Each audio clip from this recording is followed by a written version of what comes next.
During the past few weeks, while members of Congress have been debating about renewing the existence of the Office of Price Stabilization and about the nature and extent of the powers that OPS should have, listening and studying about the increase in prices that has occurred during the past year, and trying to decide what are the best ways of stopping it.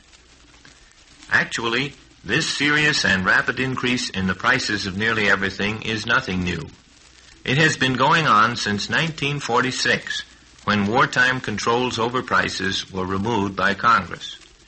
What has happened since Korea is simply an increase in the speed with which and the extent to which prices have risen.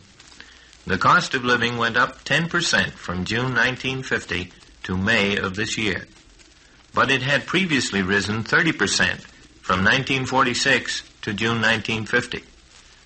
We may disagree about some parts of this question, but one thing is certain. Rapidly rising prices benefit almost no one. Most of us suffer greatly from an increase in the cost of living. Especially is this true of the many millions of people whose incomes cannot be increased, or can be increased only a little over several years, or increased much later than the rise in the cost of the things we buy. The causes of rising prices are many and varied. So also the ways and means of preventing or stopping a rise in prices are several. Some, like restricting our purchases under present conditions to only what we need, and refusing to buy at inflated prices, are things we can do as individuals or members of neighborhood groups. Others, like increased taxes and restrictions in the use of credit, are actions that banks and portions of the federal government can adopt. Self-control by buyers modifies one of the big causes of increased prices. Credit restriction and increased taxes operate in the same direction. Each of them helps to stabilize prices. Setting limits to increases in wage levels, now provided in the Federal Wage Stabilization Program, helps keep prices down by making it possible for manufacturers and middlemen to bring the supply on the market at lower cost and still make a profit without raising prices. Direct price controls, which are now in effect under the Defense Production Act passed last fall and currently administered by the Office of Price Stabilization, operate directly upon all prices, making it illegal for prices to be increased beyond the ceiling, regardless of the forces generated by demand increasing out of proportion to the supply. Also, since a large fraction of all prices received by one business are costs paid by another business, a ceiling price set on one product keeps down the cost of raw materials for another, and thus helps make possible lower prices to all of us as consumers. So price controls affect all prices directly and some prices indirectly. Ceiling prices on everything sold in this country were set in early February by the General Ceiling Price Regulation. Since that time, a number of individual regulations governing the prices charged for particular products have been issued by OPS. Under these special regulations, particular industries have their ceiling prices set, some lower, some higher, than under the general regulation. From February until the present time, prices have been held within these ceilings by all businessmen, except those few who may have violated the regulations. Such violations are being discovered, and the people, through the federal government, will compel violators to stay in line or suffer severe penalties. The result of these price regulations to date has been that the previous rapid rise in prices was halted in early February. On the average, wholesale prices have fallen slightly since then. Retail prices have risen only slightly since February, with such increase reflecting previous increases in wholesale prices. This whole process is called stabilizing prices. Stabilizing does not necessarily mean lowering prices after they have risen, as they did from June of last year to February of this year, until price ceilings were imposed by OPS. Of course, beef cattle prices have been rolled back and can be rolled back further without going below the point of parity. The present prices of many other products which increased more than others from June 1950 can be rolled back without discouraging increased production. This will be done soon, unless the American people acting through Congress forbid it in the new Defense Production Act. Stabilizing does not necessarily mean stopping all price increases. In cases where producers or distributors are losing money or receiving abnormally low profits because of existing price ceilings, and continued production is threatened, the price ceilings can and will be raised. In other words, stabilizing prices does mean two things. First, stopping almost entirely the rise in prices that was going on and would have continued without price control. Second, bringing individual prices into the kind of economic balance they had before Korea. This means rolling back some prices and raising others slightly. We started out to ask ourselves why complete price controls are necessary under present economic conditions. We found that we had to spend several minutes first in being sure that we all have the same understanding of the nature of price stabilization, the nature and extent of ceiling prices set and administered by the Office of Price Stabilization, and the relation between ceiling prices and other measures which help to stabilize prices. In this analysis, of course, we have already found part of the answer to our question. For to describe ceiling prices is to show how they help stabilize prices.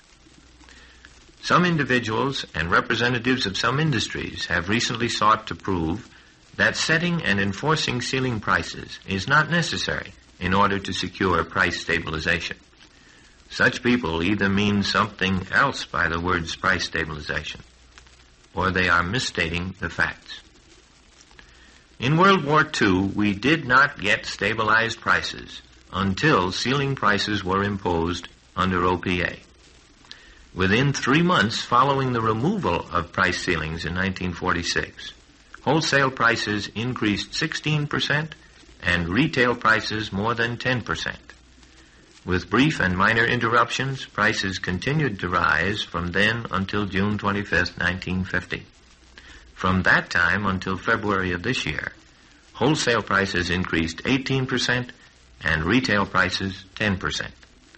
These increases since Korea did not stop until after OPS had issued the General Ceiling Price Regulation.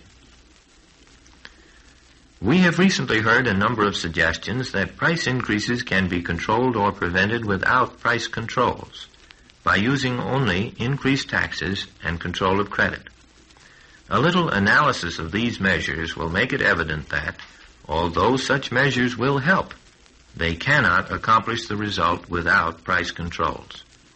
For increased taxes will sop up only a small part of the increased volume of spendable dollars which are being released to consumers today. This is so because, first, the great bulk of the increased volume of dollars is going to people with small and medium incomes, less than $6,000 per year.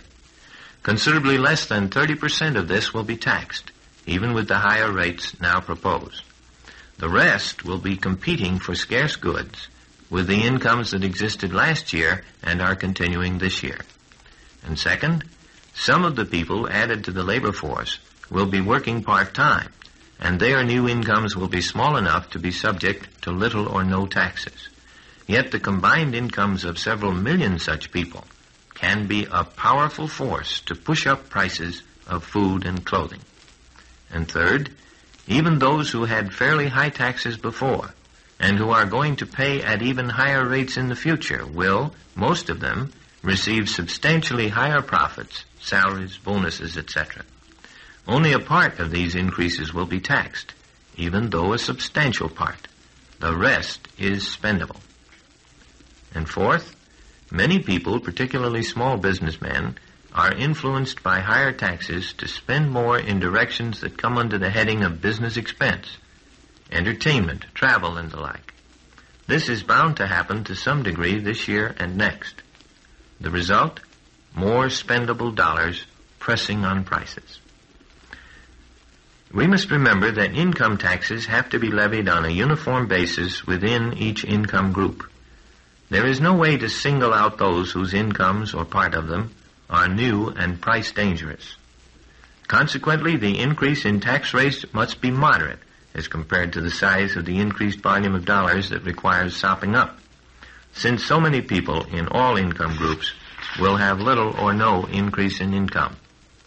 Therefore, increased taxes just can't sop up more than a small fraction of the new spendable dollars. This is graphically shown by the gap between the 10 billions per year of new taxes President Truman has requested and the more than 30 billions per year of increased defense spending, which will occur after July 1st, 1951. What shall we do with the more than 20 billions left over? Should this be allowed to push prices up and thus be spent, or should we keep prices at or below present levels and permit much of these 20 billions to be saved by their owners for future spending?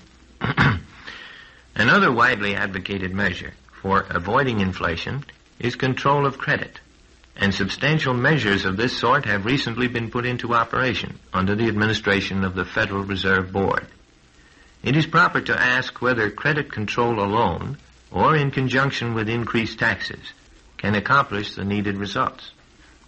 Wisely planned, well-enforced credit controls are markedly helpful in reducing what would otherwise be the full effect upon prices of the greatly increased volume of spendable dollars coming into the hands of consumers as production is increased. This is true both in the field of housing and in the market for automobiles, refrigerators, furniture, and other household appliances normally sold on intermediate or long-term credit. To the extent that the higher down payments and the shortened periods of repayments result in fewer purchases, to that extent, the tendency for prices of these products to rise is held in check. But note the phrase, prices of these products. Credit controls cannot help keep down the prices of those products commonly sold for cash. The latter constitute the great bulk of all commodities and include those most important, such as food, most types of clothing, and rented housing. Further, these items represent the greater portion of the budgets of those millions of families with average and below average incomes. Not only do credit controls not keep the prices of such goods from rising under current conditions, but their indirect effect may actually stimulate still a greater rise in prices of food, rented shelter, and clothing. Several millions of families, prevented by credit controls from buying that new automobile, home, television, radio, refrigerator, etc., this year, thus find themselves with the old-size down payment available for spending on something else. This added volume of spendable dollars is augmented by the future income that would have been devoted to installment payments. This will amount to several billions of dollars more per year than would have been spent on soft goods if credit controls on hard goods were not in effect.